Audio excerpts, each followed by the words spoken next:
Le sacrifice de Tony Stark est sans aucun doute un moment héroïque et totalement désintéressé, mais cela ne signifie pas nécessairement que Doctor Strange n'aurait pas pu avoir d'arrière-pensée.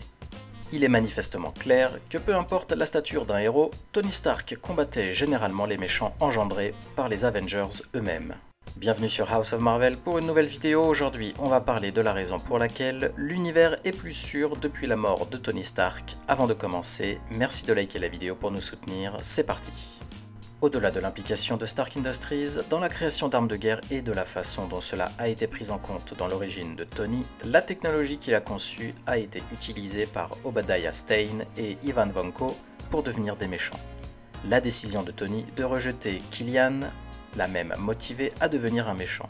En revanche, Quentin Beck est devenu Mysterio après que Tony Stark ait renommé la technologie BARF et Adrian Toomes est devenu Vulture après que Stark ait fondé le Damage Control et éliminé son entreprise.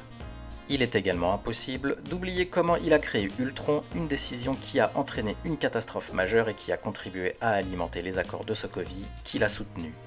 Iron Man a fait beaucoup de bien, mais il est évident que son génie et sa pensée futuriste ont également créé des problèmes dans le MCU. Et la mort de Tony Stark pourrait être la raison pour laquelle Doctor Strange a influencé Infinity War et Endgame pour qu'ils se déroulent exactement comme prévu. L'idée qu'il n'y avait pas d'autre moyen pour les Avengers de battre Thanos est quelque peu absurde car il n'était qu'à quelques secondes de prendre le gant de Thanos sur Titan, quelques instants avant que Strange ne donne la pierre du temps. Au lieu de cela, il est possible que Strange ait trouvé plusieurs réalités où Thanos a été vaincu, mais d'autres menaces sont apparues qu'ils n'ont pas pu arrêter. Et il n'est pas trop difficile d'imaginer que Tony Stark créerait une technologie encore plus puissante mais dangereuse s'il survivait à l'attaque de Thanos. Mais ce ne serait pas un problème si Tony n'était plus là.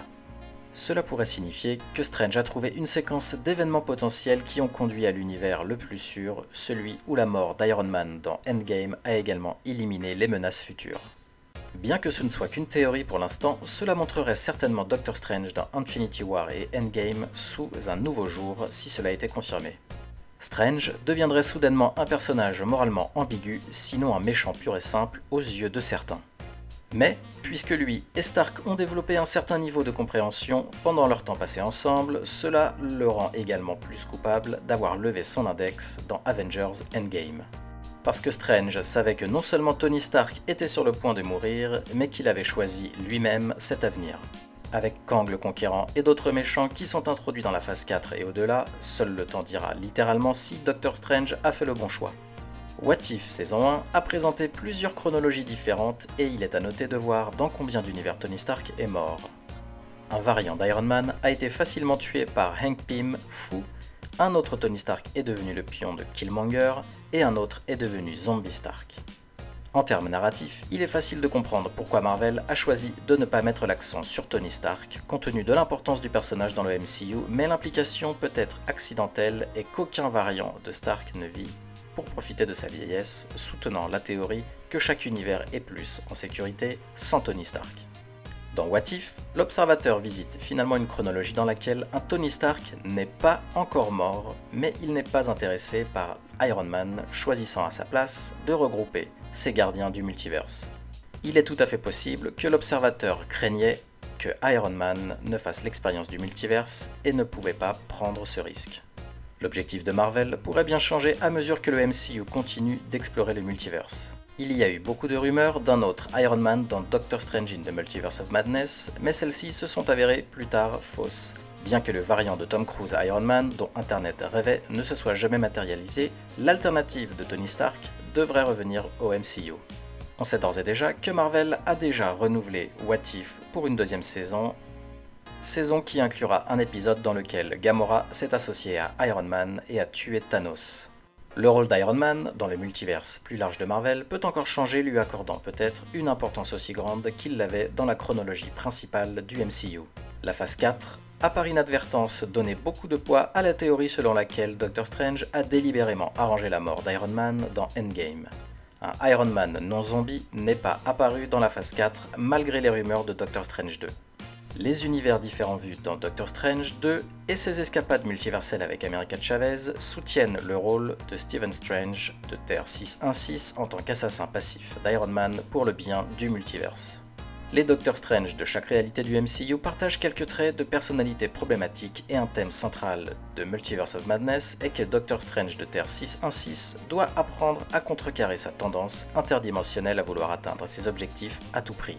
Cette détermination parfois aveugle a invariablement causé des résultats cataclysmiques même si ses objectifs défendent le plus grand bien, comme lorsqu'il souhaite voler le pouvoir d'America Chavez au tout début du film.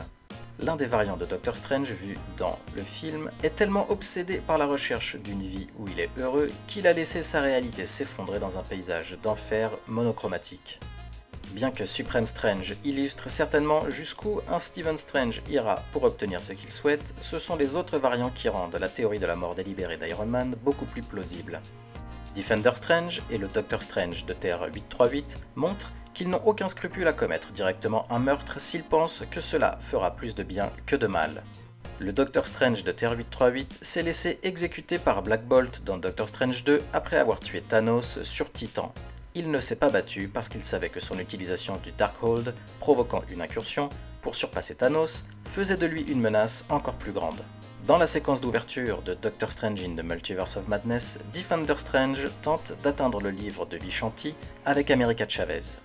Alors qu'ils sont ensemble depuis suffisamment longtemps pour qu'elle le considère comme un ami, à son grand désespoir, il se retourne contre elle et tente d'extraire son pouvoir de déplacement multiversel pour l'empêcher de tomber entre de mauvaises mains.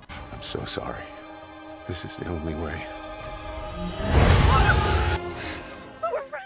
Et Defender Strange, à ce moment, admet être pleinement conscient que cela tuerait America Chavez. C'est pourquoi America se méfie de Doctor Strange de Terre 616 lorsqu'ils se rencontrent. Et il lui faut une grande maîtrise de soi pour ne pas tuer l'adolescente pour son pouvoir à plusieurs moments du film, même après que lui et America Chavez soient devenus amis. En fin de compte, Strange de Terre 616 trouve un moyen de la sauver. Cette évolution personnelle a cependant été de courte durée car immédiatement après, il a regardé Scarlet Witch mettre fin à sa propre vie en effondrant le temple de pierre de Wundagore sur elle-même. Il aurait simplement pu demander à America Chavez de la transporter dans une réalité différente où Wanda était morte par exemple et où les enfants avaient besoin d'une mère. Ce film nous a bien montré que le Strange de Terre 616 ne s'empêcherait pas de mener Iron Man à une mort évitable dans Avengers Endgame s'il pensait que Tony Stark était également une menace. Merci d'avoir regardé cette vidéo, si elle vous a plu, merci de la liker et de nous donner votre avis en commentaire, on lit, on like et on répond à tout. Aussi, pour ne pas louper nos prochaines vidéos, abonnez-vous et activez les notifications. À la prochaine sur House of Marvel.